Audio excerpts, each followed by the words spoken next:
अगर आप भी चाहते हैं बिट्टू मलंगिया इंटरटेनमेंट का ऑडियो वीडियो सबसे पहले आप तक पहुंचे, तो लाल बटन को दबाकर चैनल को सब्सक्राइब करें और बेल आइकन दबाना ना भूलें।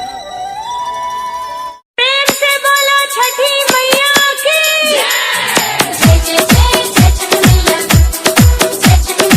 आप सुन रहे हैं बिट्टू मलंगिया एंटरटेनमेंट को।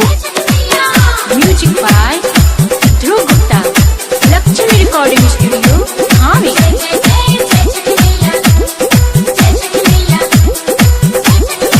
बिट्टू के पाक से निकाले पनसुआ, टेंशन न बाटी का वही पूरा गौआ। बिट्टू के पाक से निकाले पनसुआ, टेंशन न बाटी का वही पूरा गौआ। घाटी पर होई झूमर धड़ाका, हम छोड़म पड़ाका, किस्सा से छोड़म पड़ाका। घाटी पर होई झूमर धड़ाका, हम छोड़म पड़ाका, बिट्टू के साथ छोड़म पड़ाका।